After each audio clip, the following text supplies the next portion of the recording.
Buenas tardes, chicos, ¿me escuchan? Buenas tardes, profe, sí. Bueno, vamos a esperar unos segunditos, así terminamos todos de entrar y vamos a empezar la clase de hoy.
Siguen ingresando, chicos, por eso esperemos unos minutitos más. Acabo de tomar 3 nuevos de la sala de espera.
Bueno, ya estamos, chicos.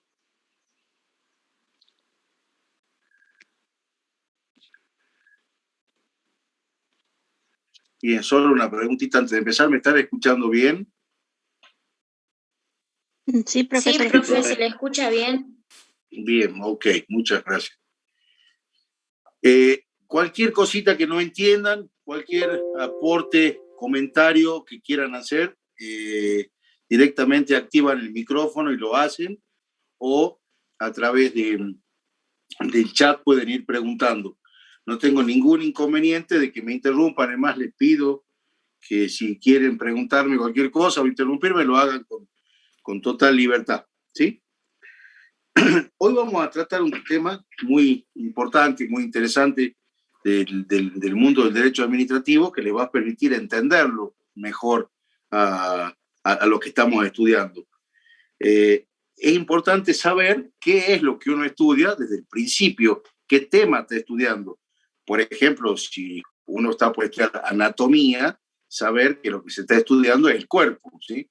Si uno está por estudiar geografía, saber que uno está estudiando las ciencias de la tierra. Si uno estudia derecho laboral, sabe que uno está estudiando la parte del sistema jurídico relacionado con la actividad de los trabajadores. Ahora, cuando uno habla del derecho administrativo, ¿qué estamos estudiando? ¿De qué se trata esta rama del derecho?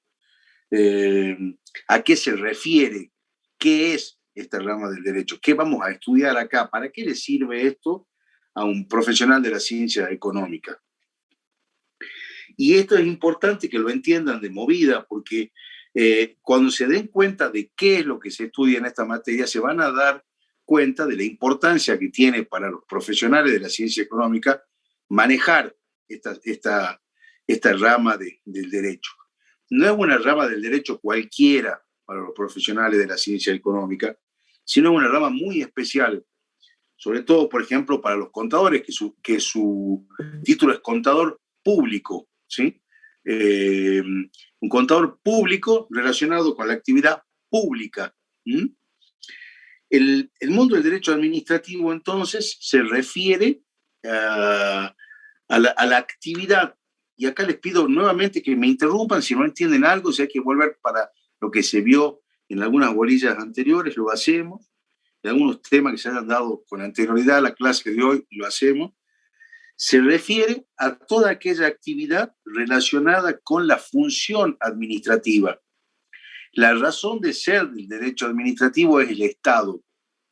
El Estado en su actividad estática y dinámica, en sus relaciones, en su forma de prestar servicios, en su forma de organizarse, en su forma de interrelacionarse.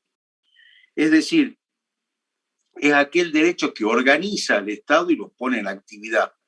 Es aquel derecho que se relaciona con la finalidad propia del Estado. Si queremos acá recordar cuáles eran los conceptos de Estado, que fue el tema de las clases anteriores, no voy a repetir temas de clases anteriores, pero sí algunos conceptos para traerlo y desde ahí largar. Decíamos que Estado tenía fundamentalmente tres grandes elementos. ¿Quién de ustedes me puede decir cuáles eran los tres grandes elementos del Estado? ¿Quién se acuerda? Escríbanlo o díganlo por el micrófono. ¿Cuáles son los tres grandes elementos del Estado? ¿El gobierno? Territorio. El territorio, el hombre. Gobierno. Bien, Mario. Territorio. ¿Qué otra cosa más dijo Ave María Los Ángeles? Territorio, poder y ¿qué más? Y población. Bien, Sandra. Gustavo nos habla de nación. Ojo con eso, ¿sí? Vamos a hacer un breve repaso de ese tema. No le vamos a quitar mucho tiempo, pero es importante tener esta parte clara. El Estado, entonces, es una unidad de territorio, población y poder. ¿Qué quiere decir esto? Un lugar en el mundo, un lugar dentro del mapa del mundo, es decir, un territorio en el que hay un grupo humano, un grupo de personas que viven en un lugar, que se organizan, que tienen un sistema jurídico, que deciden vivir en una comunidad y que tienen por objeto finalidades comunes. Y un día se organizan, y ese día que se organizan, dicen, en este lugar no hay otra organización que esté por encima de nosotros. En este lugar hay una organización que maneja los problemas comunes de esta comunidad, de este grupo humano. Tiene un sistema jurídico, tiene autoridad. Y la razón de ser de que este grupo de personas se junten en un lugar determinado y se organicen, tiene una finalidad propia y específica que es el bien común de esa gente. Es decir, tratar de que en ese lugar, ese grupo de personas puedan vivir y desarrollarse lo mejor posible ese grupo humano, ¿sí? El concepto de Estado, como ya lo deben saber la mayoría de ustedes, no se trata de un concepto sociológico, ni un concepto de la naturaleza, ni es algo de creación natural, sino es una creación netamente jurídica, ¿sí? Es una organización que tiene por finalidad que un grupo de personas en un lugar determinado vivan y se desarrollen en las mejores condiciones posibles. Nada más y nada menos que eso, ¿sí? Por ejemplo, en el caso de la República Argentina, ¿quién de ustedes me puede decir cuál es el momento o punto de partida del Estado argentino? ¿Cuándo me pueden decir que es el punto de partida ese? ¿Qué les parece a ustedes?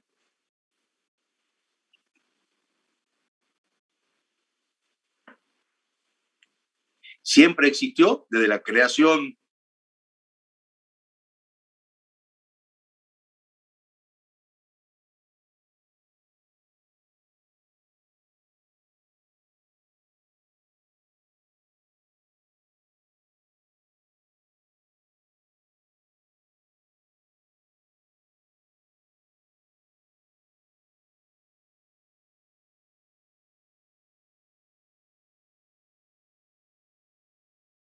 existente, con el objeto de constituir la Unión Nacional. Desde que hubo población, nos dice otro de los alumnos, es decir, como estaban las comunidades originarias de nuestro país antes de que lleguen, por ejemplo, los españoles, ya existía la República Argentina. En este territorio donde estamos nosotros ahora, ¿ya esto era la Argentina? No, bien, Matías, no. ¿Cuándo entonces? 1810, dicen algunos, nos está diciendo acá Marco. ¿Por qué dice Marco eso? Porque debe ser bien Luna, porque el que dice 1810 puede estar pensando la primera vez que esta población del sur de América del Sur dijeron dejamos de pertenecer al rey de España y queremos gobernarnos a nosotros mismos. El primer grito de libertad lo vimos en 1810, fundamentalmente en nuestra región, ¿sí? En 1816, con la declaración de la independencia en Tucumán, en ese día se dijo, el 9 de julio, se dijo, a partir de hoy queremos ser un país independiente, un Estado independiente, no depender de España, no depender de ningún otro país y plantearle al resto del mundo que somos una comunidad distinta, un país distinto, ¿sí? Es decir, que si nos ponemos a pensar en la historia de la humanidad, en la historia de la civilización, en la historia de la política, en la historia de la evolución humana, tenemos un país de 200 años, un Estado de 200 años. ¿Y cuánto es 200 años en la historia de la humanidad? Es nada, es ni siquiera un parpadeo, ¿sí? Es decir, el fenómeno estatal que estamos estudiando es el fenómeno del funcionamiento de esa estructura estatal, que en el caso concreto de nuestro país tuvo su origen allá por el año 1816, con su antecedente de 1810, con la asamblea del año 1813, es decir, todo un periodo que concluyó con la declaración de la independencia y con el reconocimiento de los otros países del mundo de la existencia de nuestro país como tal, ¿sí? Entonces esto es para ubicarlos a ustedes en el espacio y en el tiempo cuando hablamos de Estado. En el espacio, piensen en la forma del territorio de nuestro país, ¿sí? Que incluye el espacio aéreo, que incluye el subsuelo, que incluye nuestros mares territoriales, que incluye fundamentalmente lo que es nuestra plataforma marina, para el sentimiento y para el derecho argentino, incluye también nuestros derechos soberanos sobre las Islas Malvinas, las islas de los archipiélagos del Atlántico Sur. Tenemos un reclamo también soberano sobre territorios en la Antártida, en la que llamamos la Antártida Argentina. Eso es el lugar dentro del mundo donde se sitúa el territorio argentino. La población argentina somos nosotros, ¿sí? Yo, ustedes, probablemente alguno de ustedes que no sea argentino y viva en nuestro país, en ese caso no será argentino, pero puede ser un residente, puede no haber nacido acá y haber optado por la nacionalidad argentina, puede no haber nacido acá y haberse casado con alguien de acá y formar parte de lo que es o haber decidido inmigrar y venir a vivir a nuestro país. y formar parte de ese grupo humano que decidió en este lugar del mundo organizarse. Organizarse en una estructura para que lo defienda, para que lo proteja y para que evolucione lo mejor posible y se viva con la mejor calidad de vida. Acá aparece entonces una primera noción de organización, de poder, y un poder soberano, con el objetivo de llegar al bien común. Ese poder soberano significa que no existe por encima del poder del Estado, en este lugar y sobre esta población, ningún otro poder con más facultades y más fuerza que el del Estado. Es decir, en el territorio argentino no puede existir, de acuerdo a nuestra estructura, un gobierno que tenga mayor poder sobre nosotros que el de nuestro Estado. ¿Sí? Esto uno lo siente con mucha intensidad cuando les toca, o han tenido la ocasión, algunos probablemente la tuvieron, de visitar otros países o de cruzar una frontera. Si algunos de ustedes alguna vez tuvo, por ejemplo, en la frontera norte con el país hermano de Bolivia, o con Chile, o con Paraguay, el darse cuenta que uno llega a un límite, a un puente, y dando un paso entró a otro país, donde uno empieza a ver otros colores, otras autoridades, otra policía, otros uniformes, otras normas, otras reglas. ¿Alguno de ustedes le ha pasado esto alguna vez? ¿Nos puede contar, aunque sea en 2 palabras, qué es lo que sintió alguna vez en una experiencia de cambiar de un país a otro? ¿Alguno fue a algún otro país, aunque sea acá cercano?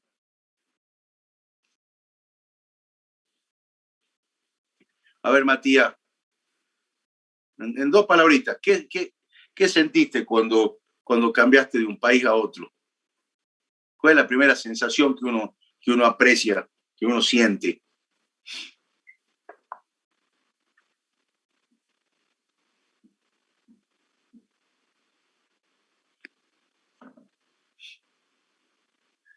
Bueno, hasta que alguno se anime, somos 170. Dice, es un cambio total desde que toca la frontera. ¿Cambio total de qué? ¿Qué es lo que se siente? Cambio de cultura, cambio de ideología, cambio de reglas de juego, en organización, dice medida de otro país, cambio de leyes, exacto.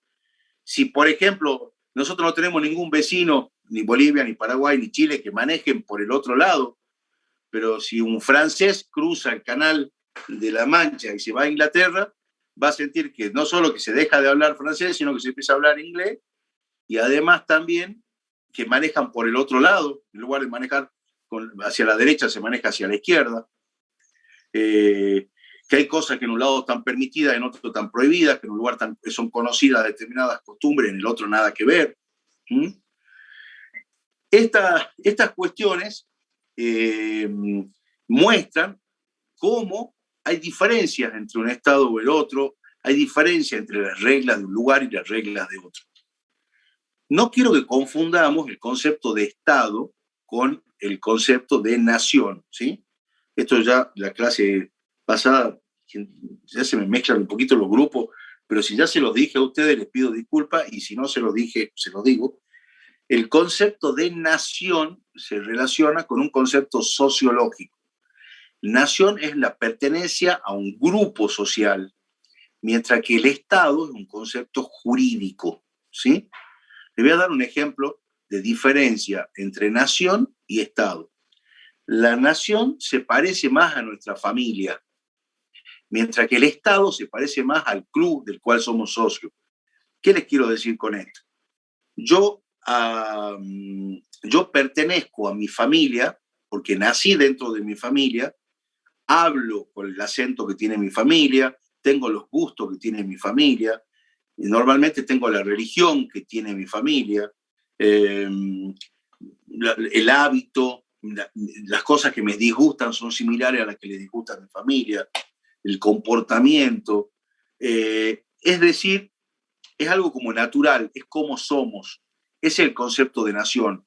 Cuando existe un grupo humano que siente de manera parecida, extendido en determinado lugar geográfico o a través de amplias de derivaciones geográficas, nos encontramos frente a conceptos de nación. Mientras que el concepto de Estado es un concepto jurídico. Yo pertenezco a una organización o no pertenezco. Por ejemplo, yo soy socio del Club Central Norte, Juventud Antoniana o Gimnasia y Tiro, y me puedo desafiliar de ese club y hacerme socio de otro club. ¿Qué les quiero decir con esto?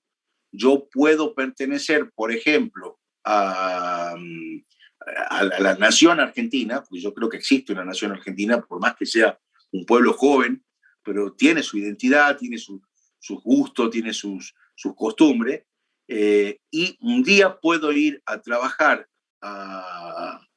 por ejemplo, a Perú, quedarme a vivir en Perú, casarme con alguien en Perú y obtener la ciudadanía peruana y renunciar a la ciudadanía argentina, por ejemplo. Yo puedo dejar de ser argentino y puedo convertirme en ciudadano peruano, es decir, puedo dejar la organización jurídica de la Argentina y pasar a pertenecer como ciudadano de otra institución jurídica, que puede ser Brasil, España, Italia, Perú, México, Estados Unidos, cualquier país. Mientras que yo, como persona, no voy a dejar, aunque quiera, y aunque me enoje o aunque lo desee, no puedo dejar de ser lo que soy, de mis costumbres, mi aspecto, mi religión, mi acento al hablar, mis gustos al comer, porque eso pertenece a un concepto sociológico. Es como la familia, yo no puedo renunciar a mi familia, por más que me enoje, ¿sí? El ejemplo de gitano que me está dando acá Jesús es un buen ejemplo. Los gitanos son una nación, son un grupo humano con sentimientos, idioma, cultura, forma de ver la vida parecida entre ellos, pero no necesariamente están radicados en un solo estado. Entonces ahí podemos encontrar estados que están compuestos por una sola nación o estados que están compuestos por más de una nación, o podemos encontrar naciones que no están incluidas en ningún estado. El caso de los gitanos que nos trae Jesús es un buen ejemplo. No existe un estado gitano. Hay gitanos en Argentina, hay gitanos en España, hay gitanos en muchos lugares, en Rumania, en Hungría, en muchos lugares del mundo hay gitanos, pero no existe un estado gitano, ¿sí? Otro buen ejemplo que nos está dando acá también Jesús, del Estado Plurinacional de Bolivia. El Estado Plurinacional de Bolivia es un excelente ejemplo de un país, de un Estado, esta estructura, como les digo, jurídica, que se crea para que un grupo humano se organice bajo un sistema jurídico y trate de vivir lo mejor posible. En el caso concreto de Bolivia, Bolivia reconoce que el Estado boliviano está conformado dentro de sí por distintas naciones, es decir, por grupos humanos diferentes unos de otros, pero que están dispuestos a vivir juntos bajo una misma bandera, bajo una misma estructura de organización, pero se distinguen, quieren distinguirse entre ellos. En Bolivia se nota esa diferencia muy clara y respetada por la norma, como es entre los guaraníes, los aymara, los quechua. Y esto también se repite en otros países. En España, por ejemplo, vemos el proceso incluso hasta de independización que están tratando de llevar adelante los catalanes, la diferencia que tienen con los vascos, con los gallegos, con los andaluces. Estas diferencias en algunos países pueden llevar incluso a la voluntad hasta de separarse y crear nuevos estados. Pero hay otros estados que deciden vivir bajo una estructura jurídica propia y dentro de sí poder tener divisiones de naciones y seguir siendo un mismo estado. Nos dice acá Naría, hay países que no aceptan la ciudadanía por casarse con un nativo. Puede ser, puede ser. Pregunta Lucas, o sea que nación está subordinada a Estado. No necesariamente, Lucas, no es que son conceptos distintos, se mueven en planos distintos. Hay naciones que coinciden con un Estado, es decir, grupos humanos que viven en determinado lugar que están organizados como nación, ¿sí? Pero hay lugares donde hay más de una nación que forman un solo Estado, es lo que decíamos recién, Bolivia. En Bolivia hay distintos grupos humanos, distintas naciones, por eso se habla de Estado plurinacional, que forman parte de un solo Estado. O sea, no es que la nación se subordina al Estado, sino que podemos tener un Estado que esté conformado por varias naciones, puede haber un Estado que coincida una nación con un Estado, y pueden haber naciones que están en muchísimos lugares y que no tienen un Estado. ¿Mm? Cuando uno habla, por ejemplo, de un ejemplo que se dio durante muchos años, pero que hoy ya no es así, es el del pueblo judío, por ejemplo. El pueblo judío era una nación con su propia cultura, con su religión, con una enorme tradición, y no había un Estado donde se pueda asentar, decir, este es el lugar donde está el pueblo judío. A partir del año 1948, que se crea el Estado de Israel, a partir de ese momento, ese lugar pasa a ser el Estado de Israel. Esa es una nación que tiene manifestaciones en distintos estados y tiene un Estado propio a partir de 1948. ¿Mm? Bueno, estos conceptos son importantes de tener en cuenta, pero no nos vamos a detener muchísimo más porque quiero que avancemos en las cuestiones más estrictamente de derecho administrativo. ¿Qué se tiene que encargar el Estado de reglar en ese ámbito? En estos ámbitos de la tierra, del mapa donde está situado un Estado, van a aparecer problemas que son fundamentalmente de índole privado. Es decir, problemas entre Juan y Pedro, entre María y Florencia, en los que son relaciones conmutativas. Uno le vende a otro un kilo de pan y el otro se lo paga. Es una relación de derecho privado. Uno a uno, derecho uno con otro, ¿sí? Esas son relaciones de derecho privado, relaciones de interés privado.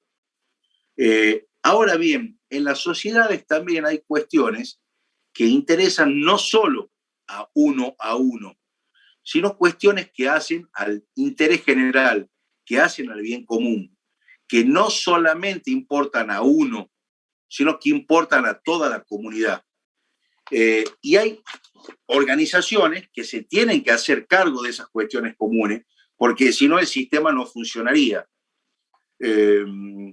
Por ejemplo, alguien se tiene que hacer cargo de los caminos, alguien se tiene que hacer cargo de las plazas, alguien se tiene que hacer cargo de la seguridad de todos, alguien se tiene que hacer cargo de la educación de todos, alguien se tiene que hacer cargo de la administración de justicia, alguien se tiene que hacer cargo de, miren la cosa que parece tan menor como pueden ser las veredas, los espacios comunes,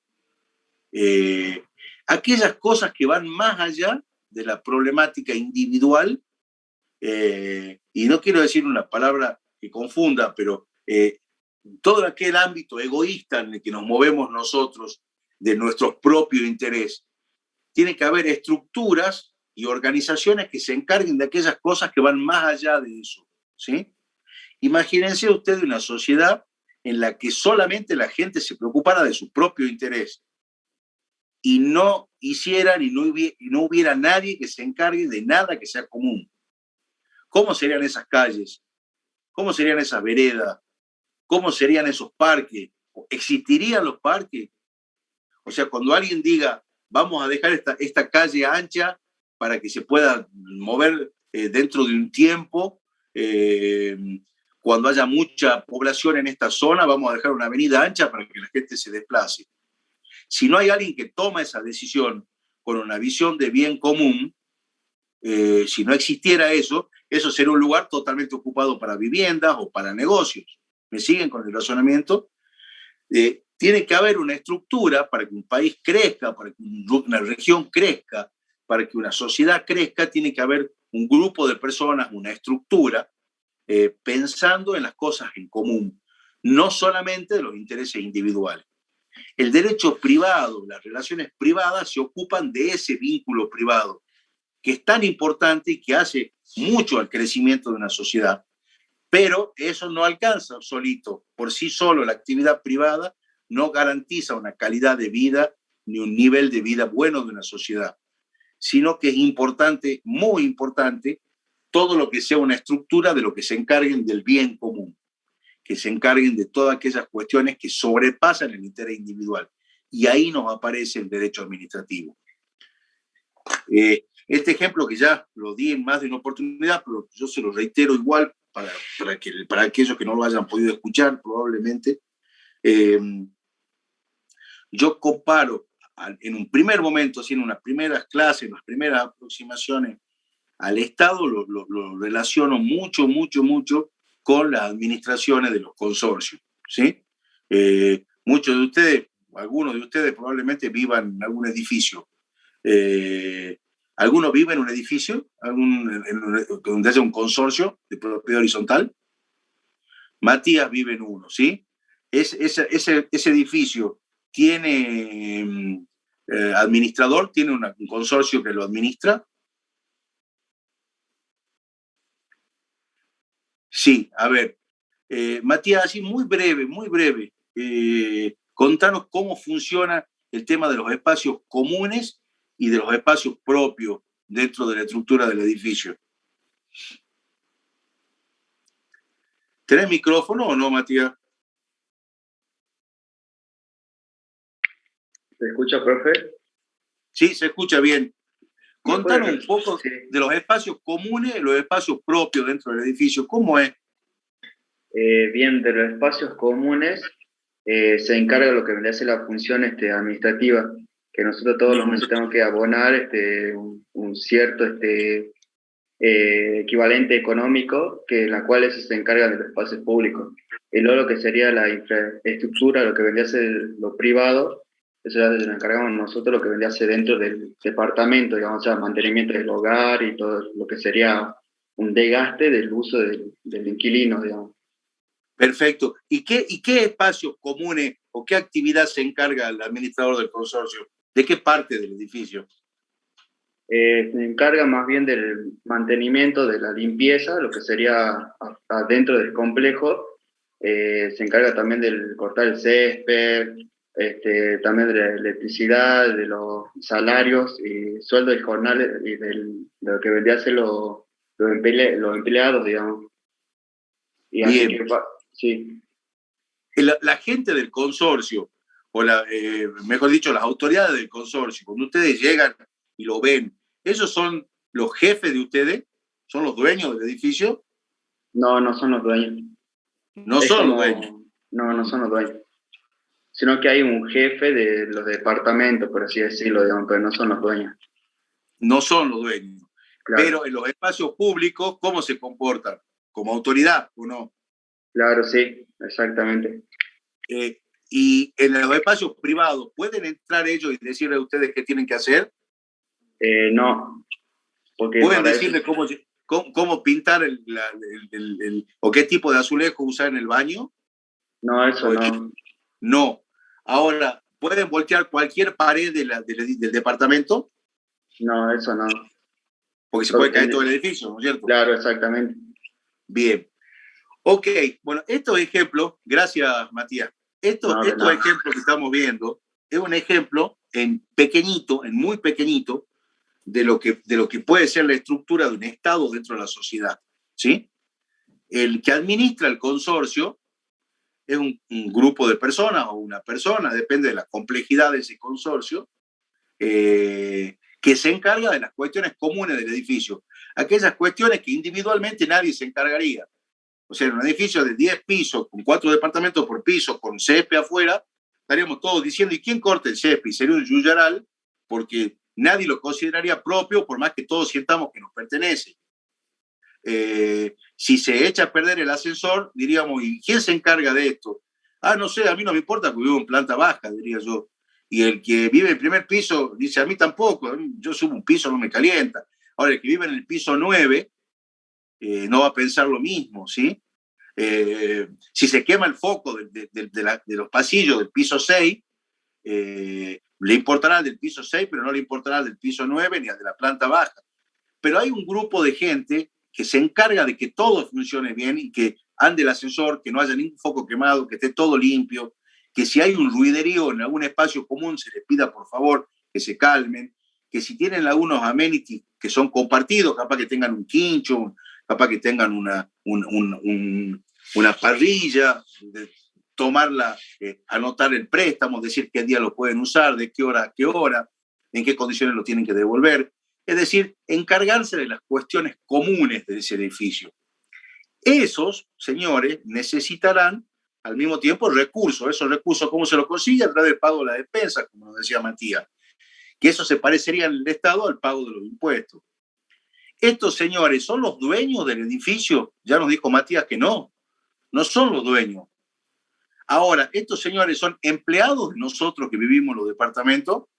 Seguramente nosotros vamos a decir empleado mío, no, porque imagínense si después lo echan, tengo que pagar yo la indemnización. Será empleado de todos, no empleado mío, ¿sí?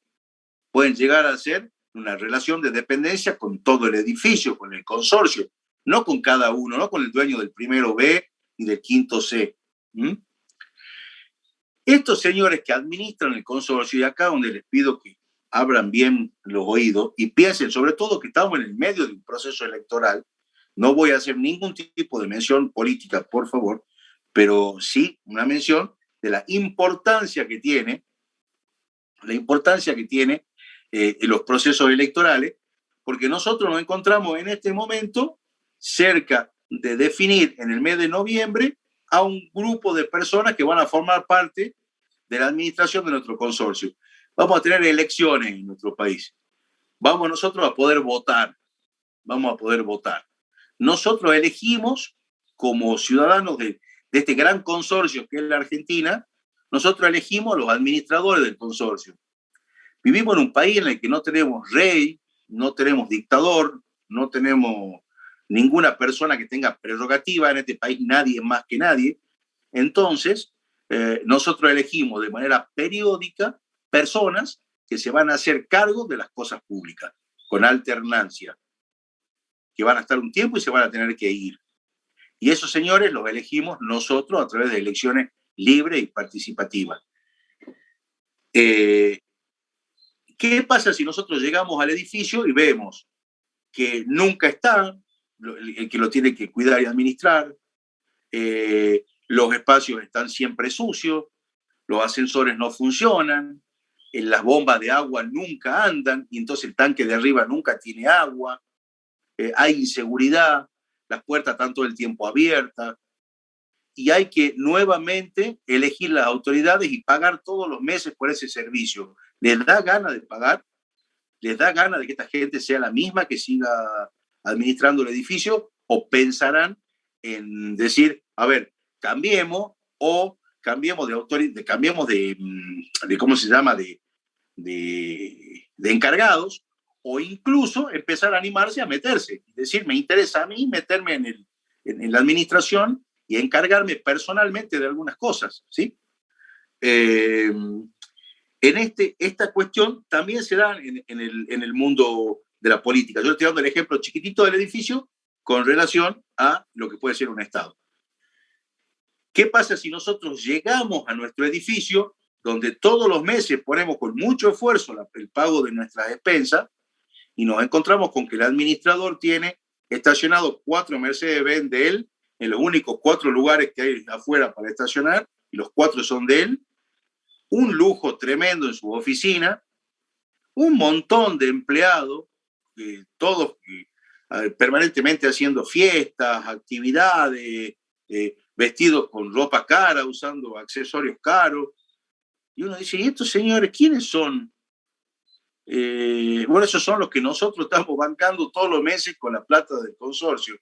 Y bueno, va a llegar un momento que uno va a decir, ¿cómo puede ser que esta gente que son empleados del consorcio estén viviendo mejores que nosotros? O sea, va a haber un momento en el que la gente va a decir, nosotros somos los dueños del edificio y no puede ser que no nos den un buen servicio y esta gente viva como reyes.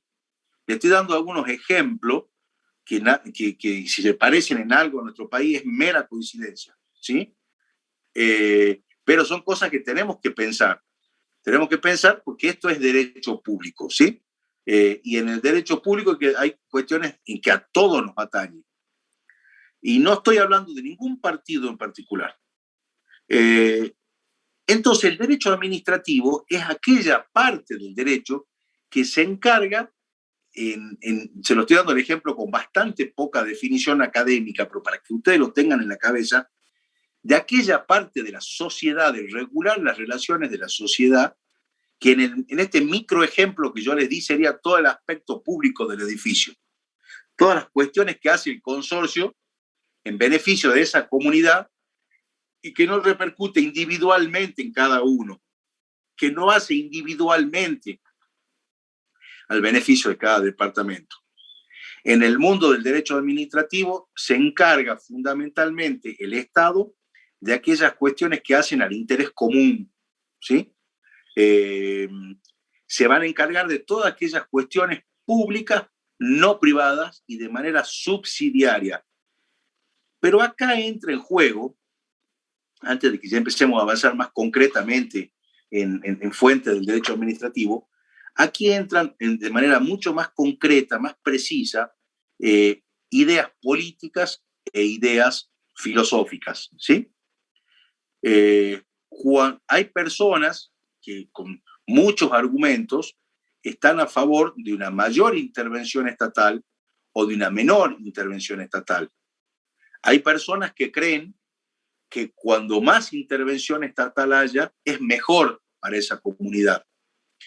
Hay personas que creen que cuando menor intervención estatal haya y se deje más librada a la libertad de elección y de actuación de las personas individuales, mejor va a ser para esa sociedad. Hay quienes están en una posición intermedia que dicen que lo mejor es un Estado que está presente, pero fundamentalmente cuando la actividad y las fuerzas privadas no dan respuesta, ahí actúa en determinados supuestos de manera subsidiaria, ¿sí? Es decir, ¿qué es lo que nos quiere decir esta idea de subsidiariedad? Si la actividad, la fuerza y el empuje de la actividad privada dan respuestas a determinados tipos de necesidades, en ese caso, el Estado no se mete, deja que la fuerza y la iniciativa privada cumpla adecuadamente su cometido. Ahora, en aquellos casos en los que esa actividad privada no es suficiente para garantizar los objetivos de bienestar de la comunidad, el Estado de área podrá intervenir, podrá meterse, ¿sí? Hay muchos ejemplos de este tipo de actividad subsidiaria. Les doy uno, por ejemplo. Si vamos a hablar de telefonía móvil, para brindar el servicio de telefonía móvil en grandes ciudades, como la ciudad de Buenos Aires, de Córdoba, de Santa Fe, ¿por qué no también nuestra ciudad de Salta Capital?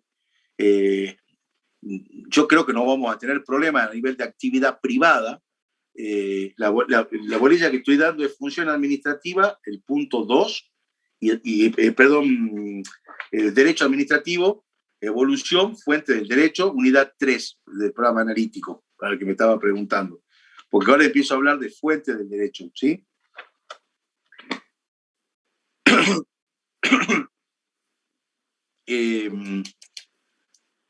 Escúchame, salí, ¿de qué estaba hablando? Discúlpame, me sacaron del tema.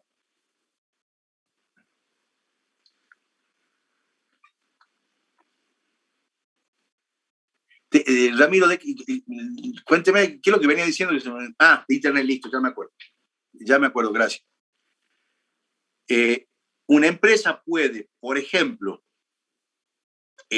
ser muy competitiva en ciudades con muchísima cantidad de usuarios, en la que el Estado puede llegar a no tener ningún tipo de necesidad de impulsar la erradicación de empresas, porque puede tener cientos, miles o millones de clientes dentro de un grupo humano que solvente el sistema. Ahora, en un país integrado en el que queremos que se desarrolle toda una sociedad, vamos a tener pueblitos en distintos lugares del interior, vamos a tener lugares en rutas, lugares más alejados, en los que el negocio de instalar antenas en esos lugares, o instalar cableado, o hacer inversión en infraestructura, no sea lo suficientemente rentable, ¿sí? Ahí puede entrar el Estado en una regulación sana en la que negocio en lugares grandes, donde esos lugares grandes pueden ganar una cantidad adecuada de dinero, me van a tener que prestar también servicio en lugares donde el negocio es más pequeño, pero también yo quiero, de acuerdo al interés general, que la conectividad también se preste. Es un ejemplo que le estoy dando. En un caso no haría falta que el Estado se meta, o que el Estado lo impulse, o que el Estado intervenga, como serían los servicios en una gran ciudad, y en otros lugares es necesario, lo vemos como necesario, que el Estado intervenga, incluso hasta para prestar por sí mismo los servicios, cuando la actividad comercial propiamente dicha no sería lo suficientemente atractiva como para intervenir. Entonces, van a ver tanto del libro del Dr. Puig como de la mayoría de la bibliografía que nosotros hemos estado viendo, hemos sugerido, que están también planteados dentro del programa. Por favor, las preguntas que no hagan a lo que yo estoy hablando me las hacen todas al final, porque si no, vieran lo difícil que es dar la clase y estar contestando cosas que nada que ver con lo que estamos hablando. Con gusto se las respondo, pero le pido que la juntemos a las preguntas que no son de lo que estamos hablando para un poquito más adelante, ¿sí? Muchas gracias. Yo quería ubicarlo en este concepto de derecho administrativo para que ustedes puedan estudiar con mucha mayor facilidad su evolución, su conceptualización, cuando lo estén estudiando y viendo la evolución histórica del Estado, saber de que a nosotros no nos interesa tanto aquel Estado de la época de los romanos, de los griegos, de las civilizaciones mayas, incas. No, nos estamos estudiando el Estado moderno. Y en el caso de Argentina nos interesa fundamentalmente la estructura administrativa moderna, ¿sí? El Estado sometido al derecho, el Estado bajo la estructura del derecho. Dentro de esto vamos a hablar de fuente, específicamente ya de lo que es fuente del derecho, y esto lo van a encontrar en todos los libros, lo van a encontrar en el libro del Dr. Puig, que está muy claro, a partir del capítulo 3 fundamentalmente, que nos habla de lo que es la noción de fuente y la clasificación de la fuente, ¿sí? Cuando hablamos de clasificación de la fuente, fuentes generales, fuentes particulares, fuentes formales, todas esas cuestiones que se pueden estudiar muy bien y muy claramente de los libros, les sugiero que lo estudien de los libros, ¿sí? Por ejemplo, Mario nos habla, y esto está también en el libro del Dr. Puig con mucha claridad, de fuentes directas o indirectas, inmediatas o mediatas. Pero quiero que empecemos a hablar de las fuentes en particular. Tratemos algunas de las fuentes en particular, empezando por la jerarquía de la fuente. Es decir, la jerarquía normativa, desde lo más importante, bajando así hasta llegar a estructuras menos importantes. La fuente más importante del derecho administrativo en nuestro sistema es la Constitución. La Constitución Nacional, ¿sí? La Constitución Nacional en nuestro país es la norma máxima. Por encima de ella no hay una estructura jurídica superior. Es decir, que en este ámbito de territorio, población y poder, en esa organización no hay ninguna norma que esté por encima de la Constitución. Es la ley de leyes, y pero como bien lo indica lo que le acabo de decir, es una ley, ¿sí? Una ley de naturaleza especial. ¿Por qué una ley de naturaleza especial?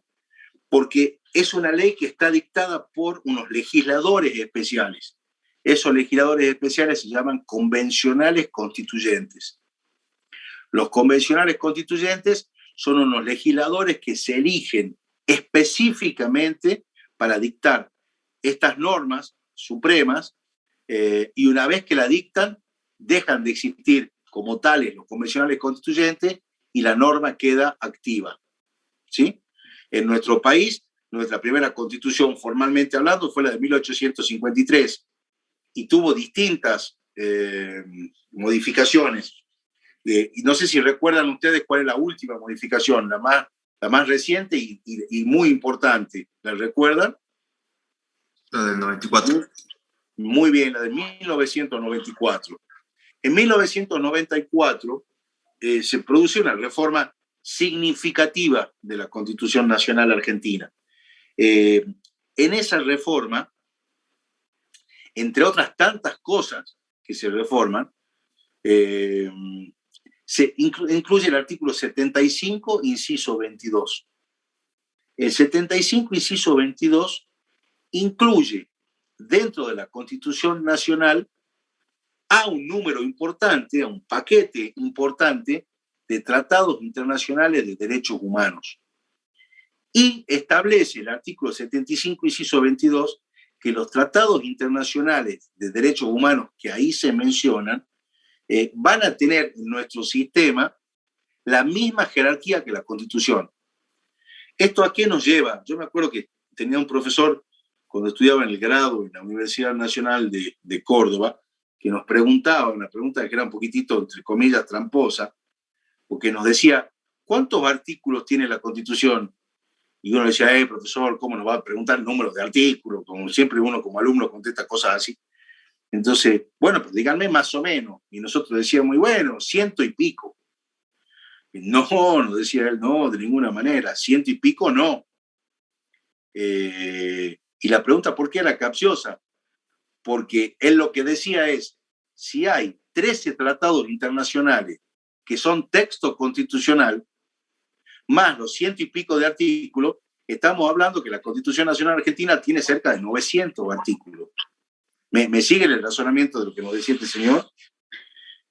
La Constitución de Argentina no solamente son los 100 y pico de artículos de la Constitución, sino el artículo 75, inciso 22, incorpora con la misma jerarquía, o sea, es Constitución Nacional Argentina, el Pacto de San José de Costa Rica, la Convención Internacional de los Derechos de las Mujeres, de los niños, de los jóvenes, niños, jóvenes y adolescentes, el Tratado de Lucha contra la Tortura, la no discriminación. ¿Alguno tiene la Constitución Nacional a mano?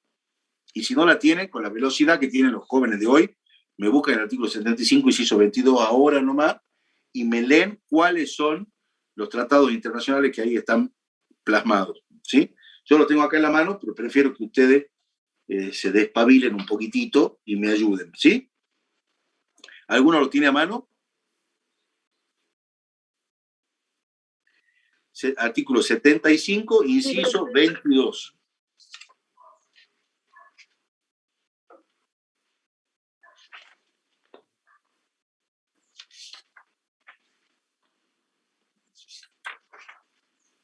¿Cuál era el inciso, profe? 2.2. ¿Quién me lo puede leer despacito? A ver, el 22, tratados internacionales. Sí, despacito, ¿no? Bueno, el Frente Grande, a través de Juan Pablo Cafiero, tuvo la presidencia de la Comisión de Tratados Internacionales y presionó para la incorporación de una norma aún más amplia y extensa que la sancionado. Inicialmente se había preparado un listado de más de 30 tratados que serían incorporados al texto constitucional. Finalmente se registraron 10 de los más importantes en materias de derechos humanos. Este artículo modifica la tradicional pirámide jurídica de jerarquía normativa existente a partir de nuestra Constitución, ya que se crea una especie de leyes orgánicas o constitucionales que requieren mayorías calificadas para ser sancionadas. Ya se los explico eso. ¿Tenés ahí a mano lo que nos mandó acá Lucas? O vos, Lucas, ¿nos podés leer cuáles son específicamente los tratados con jerarquía superior a la ley? Muchas gracias por la lectura. Muchas gracias por la colaboración. Luca, ¿me podés leer cuáles son? Leo Adelante. la Declaración Americana de los Derechos y Deberes. ¿Eso quiere que le lea todo eso? Exacto. Perfecto, eso. La Declaración Americana de los Derechos y Deberes del Hombre, la Declaración Universal de Derechos Humanos, la Convención Americana sobre Derechos Humanos, el Pacto Internacional de Derechos Económicos, Sociales y Culturales, el Pacto Internacional de Derechos Civiles y Políticos y su protocolo facultativo, la Convención sobre la Prevención y la Sanción del Delito de Genocidio, la Convención Internacional sobre la Eliminación de todas las formas de discriminación racial, la Convención sobre la Eliminación de toda la forma de discriminación contra la mujer, la Convención contra la tortura y otros tratos o penas crueles, inhumanos o degradantes, la Convención sobre los Derechos del Niño, en las condiciones de su vigencia, tienen jerarquía constitucional, no derogan artículo alguno de la primera parte de... Perfecto. Está perfecto, Luca. Miren, lo que acaba de leer Luca es súper importante. Y aunque no lo puedan creer ustedes, yo les puedo garantizar, después de tantos años siendo profesor de esta materia y de estar trabajando en este ámbito, la mayor parte de los habitantes de nuestro país no son conscientes aún del semejante marco legal que tiene nuestro país, ¿sí? Yo las invito, por ejemplo, a las mujeres, en especial, que lean todos los derechos que tienen, especialmente reconocidos con incorporado en el 75, inciso 22. Todo lo que sea la eliminación de la forma de discriminación contra la mujer. Todos esos fenómenos que hoy estamos viendo de una enorme reivindicación justa después de tantos años de discriminación, por ejemplo, especialmente frente a la mujer, o discriminaciones que en nuestro país vimos de naturaleza racial, o algún tipo de otras discriminaciones. Vemos cómo todo esto, unos años después de la Constitución del 94, está empezando a dar sus frutos. Esto es texto máximo, ley máxima de nuestro país. Hay que leerlo. Imagínense ustedes, lo que les voy a decir ahora, les pido que no se lo olviden, porque si les queda solo esto de la clase de hoy, para mí ya lo tengo amortizada la clase. Yo quiero que ustedes sepan cuáles son estas normas y que se comprometan, aunque sea a leerlas, no digo a estudiarlas, a leerlas, a saber que estas normas existen. ¿Y saben por qué es importante saber que estas normas existen? Además de saber que tienen el máximo rango. O sea, por encima de estas normas no hay nada más en nuestro país, ¿sí? Son lo máximo. Podemos exigir su cumplimiento porque son el tope de naturaleza constitucional. Porque es como que estemos por jugar un gran juego. Piensen en cualquier juego que ustedes sepan jugar. Cualquiera. Puede ser fútbol, puede ser las cartas, puede ser vóley, puede ser el juego que ustedes quieran. Imagínense jugar ese juego sin saber las reglas. ¿Cómo se pueden aprovechar de ustedes si están jugando al fútbol y ustedes no saben las reglas y los jugadores del otro equipo las saben bien? Y a ustedes le dan 5 jugadores y ellos se ponen 11. Ellos se hacen un arco chiquito y a ustedes les hacen un arco grande. Ponen la cancha inclinada hacia el lado del arco de ustedes y la de ellos queda arriba. O sea, ¿a qué voy? Vivir en una sociedad y no saber cuáles son las reglas del juego y sobre todo cuáles son nuestros derechos y cuál es el reglamento en el que dice qué derechos tenemos y cómo lo tenemos que proteger. Jugar ese juego y no saber todo eso es una enorme desventaja que no podemos darnos el lujo de tenerla, ¿sí? Ustedes tienen un privilegio, una suerte que hemos tenido algunos de estar formándonos en una universidad pública, de que nos estén mostrando, que nos enseñen este tipo de información, que nos pongan a nuestro alcance las herramientas para poder ejercer nuestros derechos. Entonces, por favor, sepamos que la Constitución Nacional Argentina tiene todo un plexo normativo de garantías, de derechos y de obligaciones. Y dentro de esas garantías, derechos y obligaciones hay todo un racimo enorme de normas relacionadas a derechos humanos que tienen rango y jerarquía constitucional. y que son estos que estamos viendo en este momento. Entren y léanlo, tómense un tiempo, no hace falta comérselos a todos de un solo bocado, porque después no se van ni a acordar, pero digan, a ver, voy a empezar a leer la Convención Internacional sobre la Eliminación de toda forma de discriminación racial. Y lo leo esta semana, lo leo. Entro por internet, desde el teléfono, y lo leo. La semana que viene voy a leer la Convención sobre la Eliminación de todas las formas de discriminación contra las mujeres, por ejemplo, y lo leo y me entero bien de qué se trata. Quiero ver cómo viene la mano esto sobre los derechos del niño. Entonces, entro y veo la Convención sobre los derechos del niño, qué significa, cuál es su alcance. Y entonces esto les va a permitir a ustedes conocer bien cuáles son sus derechos y les va a permitir en su momento también ejercerlos a favor suyo y a favor de sus clientes cuando estén ejerciendo su profesión. Bueno, la fuente de las fuentes, la fuente más importante del derecho administrativo y del derecho en general dentro de un país es la Constitución. No se olviden de esto. Y en nuestro país, por decisión de nuestros constituyentes del año 1994, decidieron que la Constitución se iba a convertir en una estructura jurídica bastante permeable que permitió la incorporación de estas normas de jerarquía internacional, ¿sí? ¿Se acuerdan cuando al principio yo decía que en Argentina o en cualquier país del mundo una de las características es que no reconoce por encima de sí ningún poder exterior? Genera en alguna medida una discusión esto de la incorporación de tratados internacionales como parte del texto. Para sortear este inconveniente que nos puede generar esto de que haya normas de naturaleza internacional que sean superiores a nuestra, o sea, formen parte de nuestra estructura superior a las leyes y del nivel de la jerarquía constitucional, podemos decir con claridad que fue nuestro colegislador constituyente el que decidió darle esta jerarquía, ¿sí? Y convertirla en norma máxima de nuestro país. Así que, por favor, ser conscientes de que la Constitución no solamente son esos 100 y pico de artículos.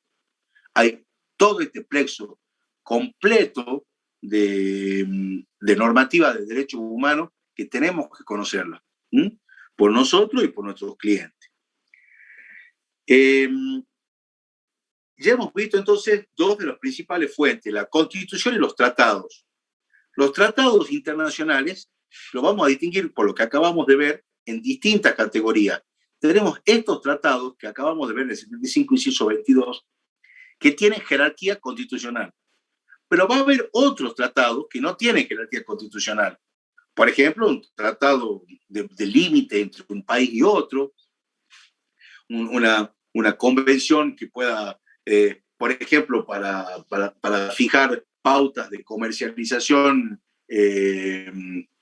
entre Argentina y Chile, por ejemplo, o el paquete de coincidencia sobre límites, etcétera, etcétera, son tratados de naturaleza internacional que tienen una jerarquía superior a las leyes, o algunos dicen similar a las leyes o igual a las leyes, pero inferiores a la Constitución.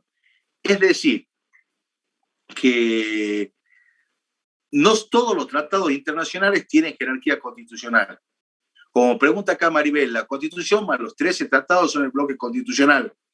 El bloque constitucional forma parte de estos tratados que tienen acá, y fíjense lo que dice acá, son los que la Constitución fijó en el 75, inciso 22, y lo que después puede haber incorporado.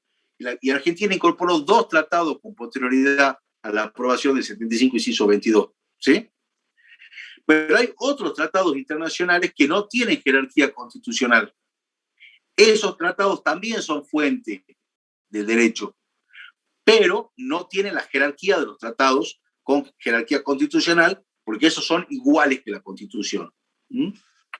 ¿Qué son los tratados? Los tratados son acuerdos que realiza un país con otras potencias extranjeras o con organizaciones internacionales. Es decir, por ejemplo, un acuerdo entre Argentina y España, un tratado entre Argentina y Brasil, un acuerdo entre Argentina y la Cruz Roja. La Cruz Roja es, por ejemplo, un organismo internacional. Cuando escuchen la palabra concordato, tiene una característica muy especial, porque los tratados internacionales que se realizan con la Santa Sede, es decir, con el Vaticano, tienen en nuestro sistema la denominación de concordatos, ¿sí? Entonces, los tratados internacionales son acuerdos que se formulan con sujetos del derecho internacional público. Es decir, con otros estados o con organismos internacionales. Pueden ser países, pueden ser bloques de países, puede ser con la OEA, con la ONU, con el Mercosur, con otros estados, con la India, con Sudáfrica, con China, acuerdos internacionales que forman parte de la estructura de fuentes normativas de un estado. La ley, vamos bajando la jerarquía en materia de fuente del derecho, la ley son normas de naturaleza parlamentaria, legislativa, que tienen una estructura general y abstracta y de cumplimiento obligatorio, y que son dictadas de acuerdo a un procedimiento previsto por la misma Constitución, ¿sí? Las normas las vamos a poder calificar en normas federales, normas nacionales, normas provinciales. Analía me pregunta, ¿los tratados son solo comerciales? No son solo comerciales, Analía. Hay distintos tipos de tratados. Por ejemplo, como les decía recién, puede haber tratados sobre límites, ¿sí? Puede haber tratados sobre relaciones de familia, cómo se va a valorar en nuestro país los papeles de otro país. Por ejemplo, el Tratado de la Haya, sobre los apostilles, el valor de la documentación que emite un país frente a otro país. Cuando ustedes vean, por ejemplo, un pasaje de avión y vean el Tratado de Montreal, cuando vean el Tratado de Montreal van a ver un tratado en el que se habla de los viajes internacionales por avión. Tenemos, por ejemplo, los tratados de Chicago sobre las libertades del aire, son los tratados que regulan el funcionamiento de las aerolíneas por encima de los espacios aéreos, con derecho a descender en los países por los que vuelan y con posibilidades o no de hacer transporte dentro de los países. Es decir, pueden tener naturaleza comercial, pueden tener naturaleza política, pueden tener naturaleza netamente jurídica. Es decir, los tratados pueden tener mucho contenido, no necesariamente comercial, ¿sí? Pero muchos sí tienen contenido comercial y otros no tanto. Pero sí, es una buena pregunta la que hizo. ¿Qué otra cosa preguntan acá? Entonces, las fuentes del derecho van desde la Constitución hasta las normas municipales. Todo esto en una escala estadística. Así es, Matías. Es decir, pensemos en una especie de pirámide. Esta era la pirámide que hablaba Kelsen, ¿sí? Una especie de pirámide. En la punta de la pirámide, la parte de más arriba de la pirámide, vamos a encontrar la norma máxima. Y a medida que vamos bajando en la pirámide, vamos a ir encontrando más normas que tienen que estar en sintonía con la norma de más arriba, pero que ya tienen menos jerarquía. La norma máxima, la Constitución y los tratados internacionales de derechos humanos, y de ahí vamos bajando. Tratados internacionales que no sean de derechos humanos, leyes nacionales, leyes federales, leyes provinciales. Vamos a seguir bajando con constituciones provinciales, vamos a seguir bajando con leyes provinciales, con reglamentos. ¿Qué pregunta Julián acá? Pueden existir decretos con rango constitucional.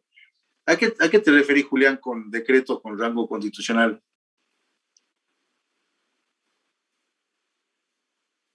Porque la palabra decreto, a ver,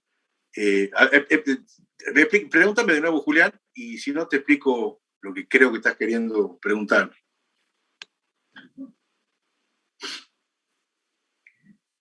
Los decretos, escuchen esto, la palabra decreto no nos dice sobre el contenido del acto, sino nos dice sobre quién lo emitió.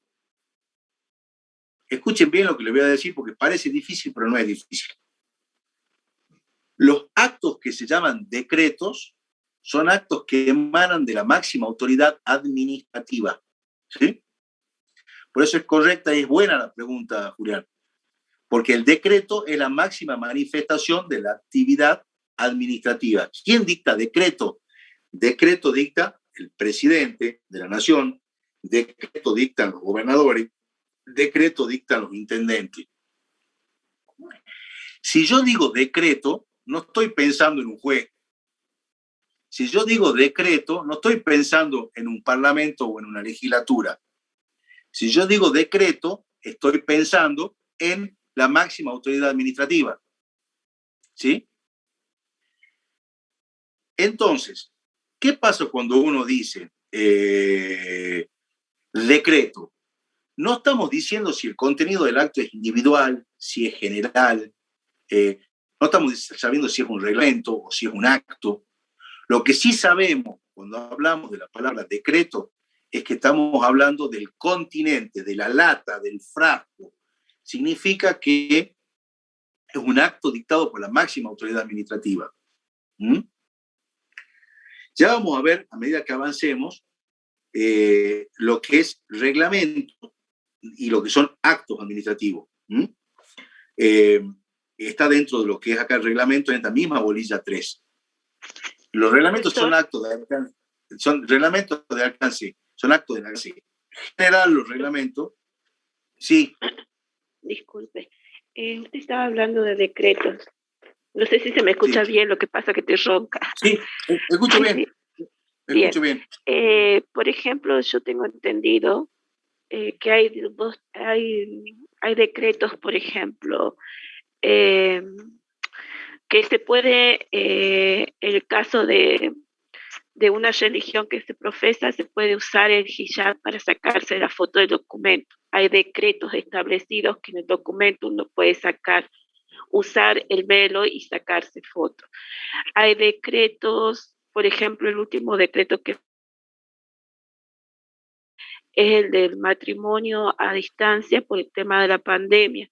Esos decretos, por ejemplo, que son más pequeños o que están relacionados con una religión, con una entidad administrativa, como es en el caso del registro civil, ¿sí? ¿De dónde sería, o sea, de dónde vienen esos decretos? ¿Vienen del ente máximo, como usted dice, del ente mayor? Mira, ¿o es algo? El decreto, a ver si logro responder la pregunta. El decreto lo único que quiere decirnos, o sea, la única conclusión que seguro tenemos cuando tenemos la palabra decreto es que emana de la máxima autoridad administrativa, ¿sí? Si hablamos de decreto nacional, significa que lo firmó Alberto Fernández, ¿sí? Si hablamos de decreto a nivel provincial, significa que lo firmó en Salta, Sáenz. Si hablamos de decreto a nivel municipal en la ciudad de Salta, sabemos que lo firmó Betina Romero, ¿sí? Eso es lo que la palabra decreto, solamente la palabra decreto, nos permite saber cuando lo único elemento que tenemos es decreto 525, por ejemplo, ¿sí? Ahora, en cuanto al contenido del decreto, tenemos que leerlo para saber si se trata de un acto de alcance individual o de un acto de alcance general. Si se trata de un acto de alcance individual, será un acto administrativo con todo un régimen que es clave en nuestra materia y que ya lo vamos a estudiar. Si tiene un alcance general el decreto, será un reglamento. El reglamento es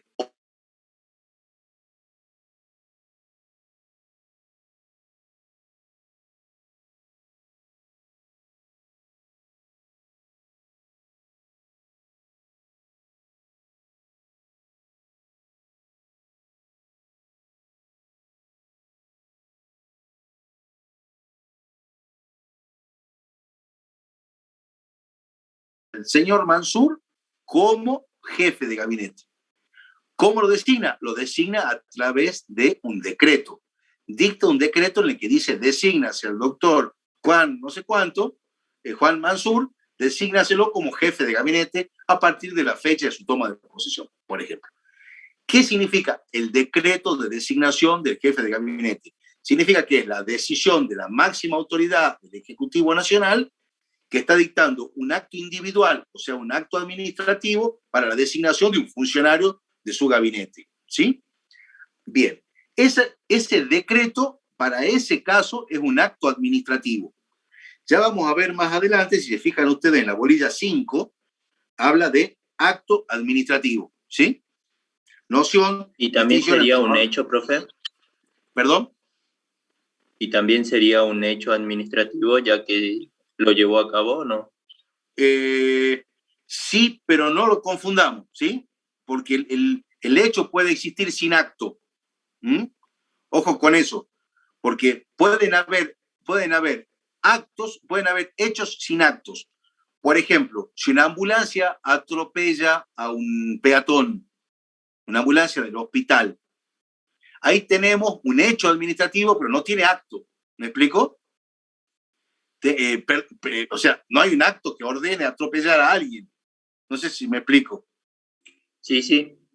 Pero les voy a dar otro ejemplo para que distingan el decreto cuando tiene función reglamentaria. El reglamento, que lo tenemos que ver también hoy, yo se les voy a dar las nociones del reglamento hoy, en esta materia, antes que nos vamos hoy. El reglamento tiene una función general y abstracta que lo diferencia del acto. Y si lo dicta la máxima autoridad administrativa, se llama también decreto. Vamos a la hipótesis que la intendenta de la ciudad dicta una normativa para el uso del balneario Samena, ¿sí? Y dice que se podrá usar desde las 9 de la mañana hasta las 6 de la tarde, que solamente podrán entrar a las personas que tengan de tal edad a tal edad, que se prohíbe el consumo de bebidas alcohólicas, por ejemplo. ¿Qué naturaleza le ven a esa norma a ustedes? A diferencia de la designación de Mansur como jefe de gabinete, que uno tiene un alcance que la designación de Mansur sería un alcance individual, lo designaron a él, ¿sí? ¿General sería esta? Exacto, los reglamentos tienen naturaleza de alcance general. En el alcance general se dictan normas que se denominan normas de alcance general y abstracto. Yo no estoy hablando ni de Juan, ni de Pedro, ni de Diego, sino estoy hablando de las personas que se pongan en la situación o en la condición que la norma lo establece. Si yo fijo una norma que diga, todas las personas que quieran entrar a la pileta deberán darse ante una ducha, no estoy hablando ni de Juan, ni de Pedro, ni de María, ¿sí? Estoy hablando de cualquier persona que se quiera meter a la pileta. Es una norma general para todos y abstracta, que no va dirigida a ninguna persona en particular. Ahora, si lo dicta la máxima autoridad administrativa del Ejecutivo, es a través de un decreto. ¿Me siguen? Entonces, el decreto como tal, la palabra decreto, lo que nos indica es que lo dictó la máxima autoridad administrativa. No nos dice cuál es el contenido. No nos dice necesariamente si es un acto o un reglamento. ¿Lo entendieron a esto? Si lo que decimos es, por ejemplo, le doy otro ejemplo. Si yo les digo a ustedes una sentencia, ¿qué se imaginan? ¿Quién lo dictó? Un juez. Un juez. Exacto, un juez. Difícilmente una sentencia la dicta una maestra del 5º grado B de la escuela Alberdi, porque no sabemos que no dicta sentencia la maestra. ¿Se dan cuenta? Exacto, y es también un acto de alcance individual. O si yo les digo, se dictó una acordada. ¿De dónde salen las acordadas? ¿Les suena? Como dijo. Esa es un poquitín de las acordadas. Se dictó una acordada, o se dictó la acordada 525, o se dictó la acordada 115. ¿De dónde se dictó? ¿Es administrativo? ¿Es algo administrativo y de qué poder? Del poder judicial. Judicial. ¿Sí? Del poder judicial. Si yo les digo se dictó la ley tal, ¿quién la dictó? Legislativo. El legislativo. No sabemos ni de qué se trata, pero sabemos que la dictó el legislativo, ¿sí? Si yo les digo, se dictó un decreto, ¿ustedes qué entienden? Máxima autoridad. La Poder máxima ejecutivo, autoridad. claro. Exacto, de la nación, de la provincia o del municipio. Deben más datos si quieren que les diga más cosas, ¿me explico? Pero es el contenido, es la forma, es la estructura, la palabra resolución, la palabra acordada, la palabra ley, la palabra decreto. Lo que nos está diciendo es de dónde emana, de qué rango y de qué origen es la norma. Eso, un decreto, entonces, no se olviden, para la pregunta que me había hecho Julián, el decreto entonces nos sirve para orientarnos fundamentalmente de quién dictó la norma. Si es decreto, es de naturaleza administrativa de la máxima autoridad. Profe, ¿y quién se encarga quién es el órgano fiscalizador que se encarga del cumplimiento de esos decretos? Bueno, ¿también depende de quién la dicte? Por supuesto, si estamos hablando de decretos municipales, provinciales o nacionales, tendremos fundamentalmente las distintas divisiones, las distintas jurisdicciones. Y siempre hay un control de naturaleza legislativa y hay un control de naturaleza judicial, y también existen órganos de control internos y externos de la administración, como la sindicatura y la auditoría, ¿sí? Es decir, hay distintos niveles de control y hay toda una especialización en materia administrativa sobre el tema específico de control, y que es un temazo, el tema del control, fundamentalmente para los contadores, ¿sí? Porque los que se encargan fundamentalmente de materia de control administrativo, que uno los encuentra en los tribunales de cuentas, los encuentra en las auditorías, los encuentra en la sindicatura, es a los profesionales de la ciencia económica, es fundamentalmente a los contadores. Uno los ve a los contadores desempeñarse dentro del Estado, casi en su mayoría, de manera contundente, de manera muy solvente, en los ámbitos de control, ¿sí? También están en la parte de gestión activa, sin duda, los profesionales de la ciencia económica. Por eso es que es tan importante, no hay ningún buen contador, no hay ningún profesional exitoso de la ciencia económica que no maneje bien el derecho público, ¿sí? Porque en qué lugar se maneja mayor cantidad de recursos, en qué lugar se maneja y se administra mayor volumen de elementos, recursos y riqueza que no sean en países como el nuestro, que en el Estado, en ningún otro. No hay, ¿sí? No hay. Bien, entonces les decía que la ley es otro, estábamos bajando, Constitución, tratados internacionales, la ley dictada por el Poder Legislativo. Después tenemos los reglamentos que recién se los dije. Los reglamentos emanan del Poder Ejecutivo, nacional, provincial o municipal, y estas autoridades pueden dictar decretos de naturaleza general y abstracta, ¿sí?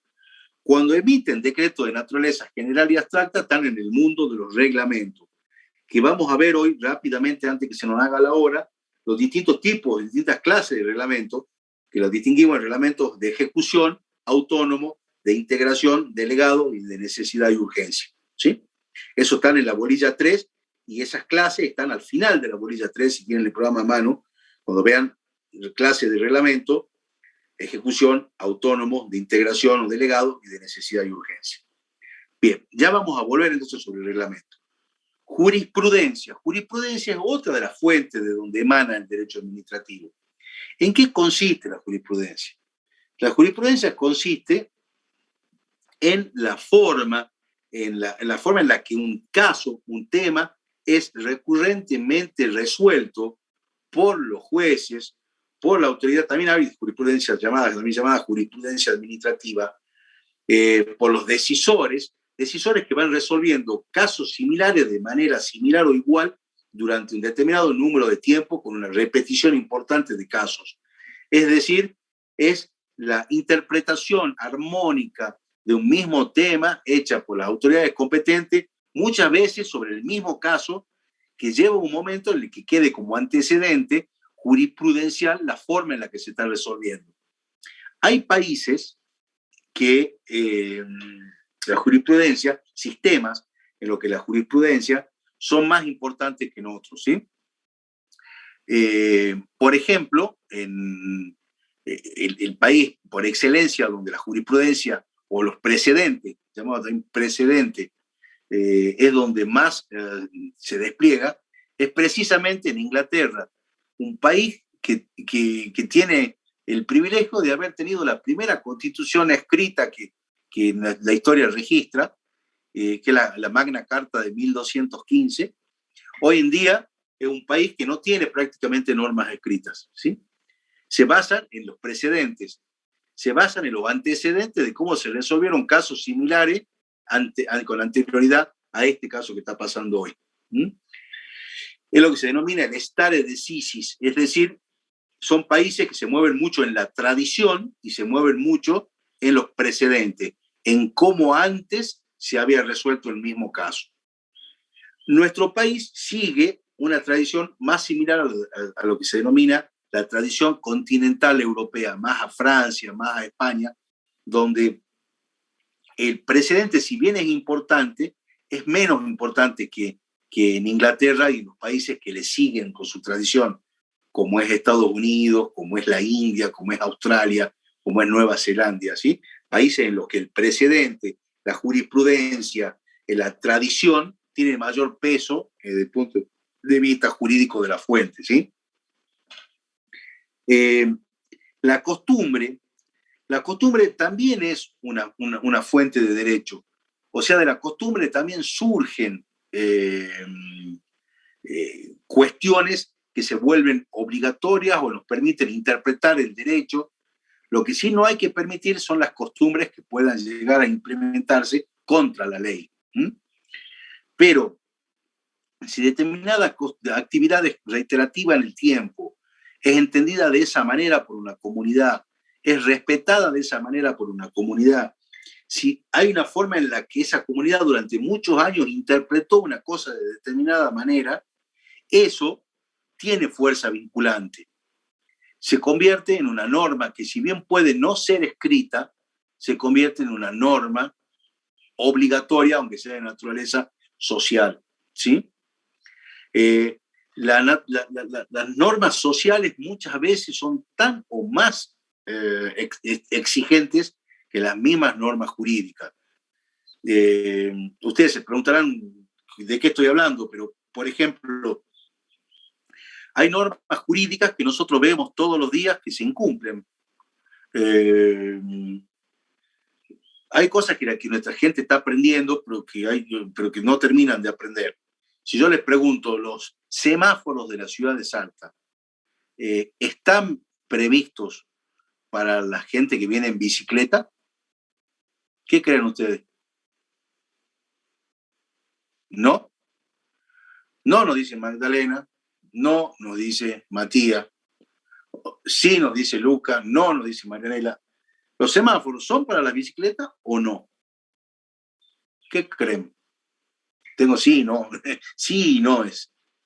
Bueno, si decimos, por ejemplo, yo comparto con Mario, comparto con Ezequiel, comparto con Luca, que sí son los semáforos obligatorios para todos, para los peatones que están por cruzar, obligatorio para las bicicletas, obligatorio para las motitos, obligatorio para las motos más grandes, obligatorio para los autos.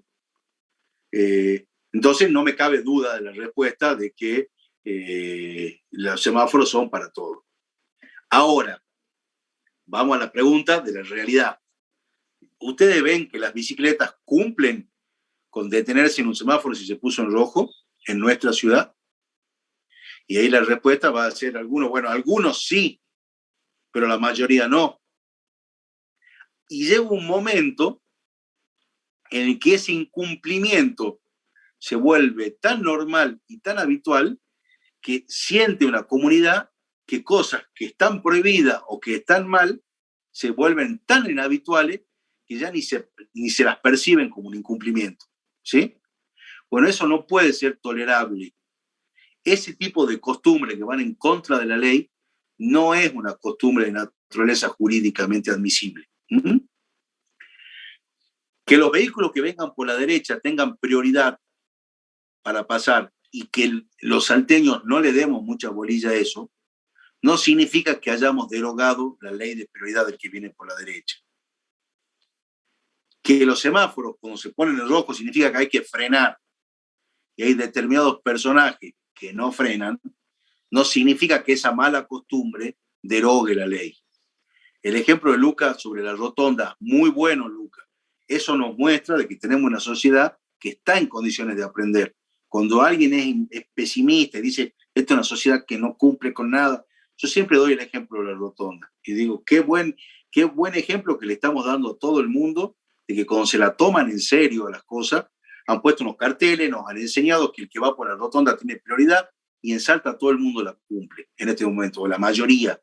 Ya el que incumple en una rotonda es la minoría, y no hace falta que haya policías, sino que nosotros mismos nos estamos encargando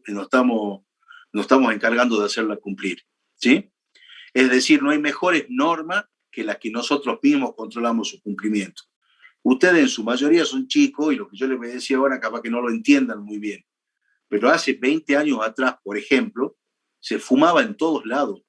Era muy común que se fume en absolutamente todos lados, en los lugares cerrados, en los restaurantes, en los bares, en las aulas de la universidad. Los profesores daban clases fumando y los alumnos escuchaban las clases fumando, con las puertas cerradas y las ventanas cerradas en invierno. Esto hace 20 años atrás, no hace 1000 años atrás. Y si uno le pedía a un alumno que apague un cigarrillo, o si un alumno le pedía al profesor que apague el cigarrillo, el energúmeno, el mala onda, el desubicado era el que pedía que apaguen el cigarrillo, no el que lo tenía prendido. Al cabo de 15, 20 años, esta mala conducta, esta conducta antisocial y desde el punto de vista de la salud reprochable, de estar fumando en espacios cerrados, se invirtió. Y hoy en día el desconsiderado ya no sería el que le pide que apague el cigarrillo si alguien lo prendió, sino el desconsiderado hoy sería el que lo prendió, ¿sí?